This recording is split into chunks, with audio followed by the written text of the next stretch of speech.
Em um pequeno boteco de uma cidade nordestina, um fazendeiro tomou um gole de cachaça e reclamou para o compadre. Meu compadre, lá na minha fazenda tem tanta caça, mas infelizmente a gente não pode matar nenhuma.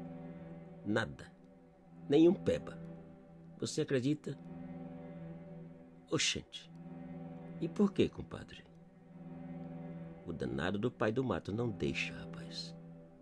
No instante que você entra na mata com a intenção de caçar, as caças desaparecem que você não ouve e não vê mais nenhuma. Que coisa, compadre.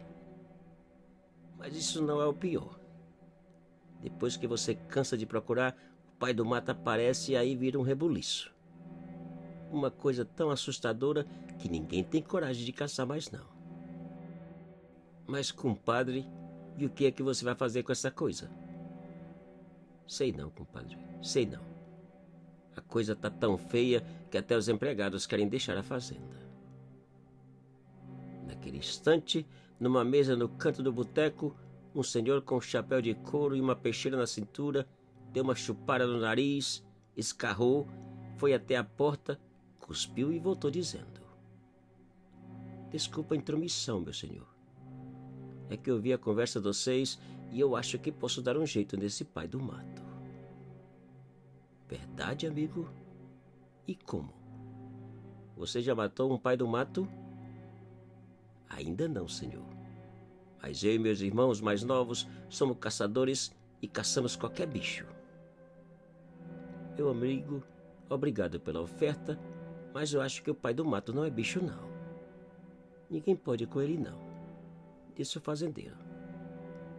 Meu senhor, deixa eu contar uma coisa. Nós já caçamos bicho de todo tipo e de todo tamanho. E até hoje, não encontramos nenhum capaz de amedrontar a gente. O que cai na mira da nossa espingarda já era.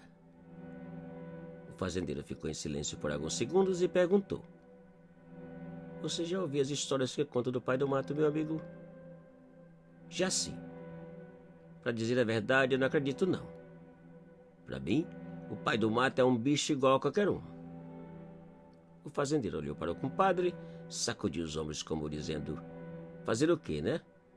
Sorriu e pediu outro trago de cachaça. 3 semanas depois, os 3 irmãos chegaram na fazenda por volta das 4 da tarde.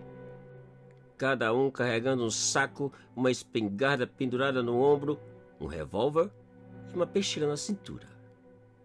Mas pareciam cangaceiros que caçadores. Depois de jantarem, os 3 deitaram debaixo de um pé de umbu e ali ficaram esperando o sol entrar. Quando o sol entrou e a noite chegou, cada um deles pegou sua cabaça com água, uma lanterna e saíram para a mata. Hora de enfrentar o famoso pai do mato. Depois de caminharem mais ou menos 1 quilômetro, a mata fechou ainda mais e calou. Tudo parecia esconder ou dormir. Igualzinho o senhor disse, murmurou o mais velho, parando e focando a lanterna ao redor.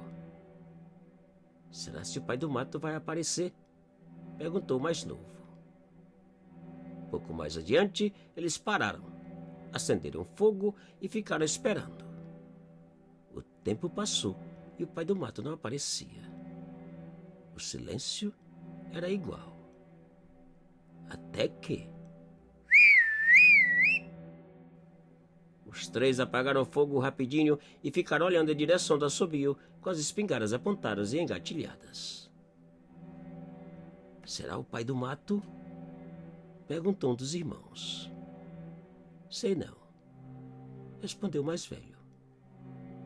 Tentando acurralar o pai do mato, os 3 separaram e bem devagar saíram em direção do assobio. E foi então que a chuva de pedra começou. Enquanto as pedras caíam, os 3 correram para baixo de uma árvore disparando as espingardas em toda direção, sem ter a menor ideia do que estava atirando. De repente, as pedras pararam.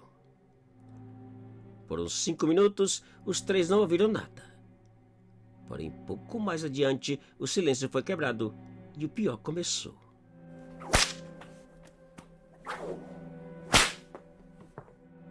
Os três focaram as lanternas, mas não viram nada. Não conseguiam entender como aquilo era possível, quando as chicotadas pareciam tão próximas. E naquele instante, as chicotadas aproximaram ainda mais. Os três caíram gritando e agarrando as pernas, em pura dor. O castigo durou uma eternidade. E quando as chicotadas pararam, os três mal tinham força de cambalear de volta para a fazenda. Horas depois dos ferimentos remediados, o irmão mais velho disse ao fazendeiro que era impossível matar o pai do mato, pois ele não aparecia e era invisível. Parece até um fantasma, senhor. Uma assombração, concluiu. Naquele mesmo dia, os caçadores abandonaram a fazenda, deixando para trás um pai do mato ainda mais nervoso. Daquele dia em diante, qualquer um que entrava na mata, por qualquer que fosse o motivo, era castigado sem a menor compaixão. Ninguém sabia o que fazer. Porém, um certo dia, quando o fazendeiro descansava na varanda, um velhinho que ele jamais havia visto por aquelas bandas aproximou da casa e, reclamando do calor e do sol que sapecava, pediu por um copo d'água. E rapidamente o pedido foi atendido e o velhinho convidado a sentar e descansar. Depois de descansar por alguns minutos e fumar um cigarro de palha, o velhinho levantou, foi até o poço d'água ao lado da casa, puxou um balde e saiu em direção a um pobre cachorro amarrado a um pau, sem sombra e com sede. O fazendeiro, ao notar o que o velhinho pensava fazer, gritou que o cachorro era bravo e que mordia. O velhinho, não dando atenção, aproximou do cachorro, lhe deu água e o soltou. O cachorrinho, aliviado da sede, saiu correndo para a sombra mais próxima e deitou.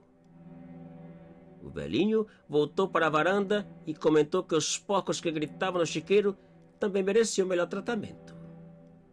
Pelo menos uma cobertura para aliviar do sol.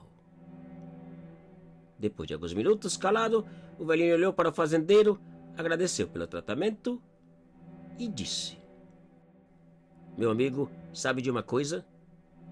Quem respeita e trata os animais com amor jamais é castigado por Deus ou pelo pai do mato.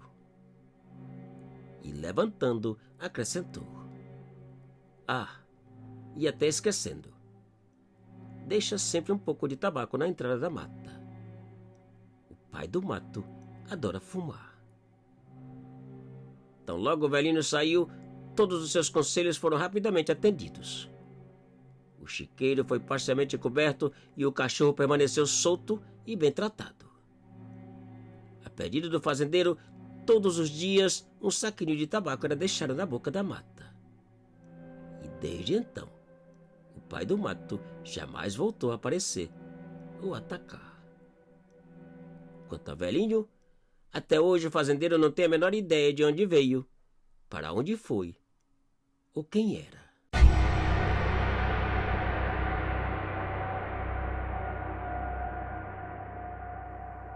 Te cuida e muito obrigado.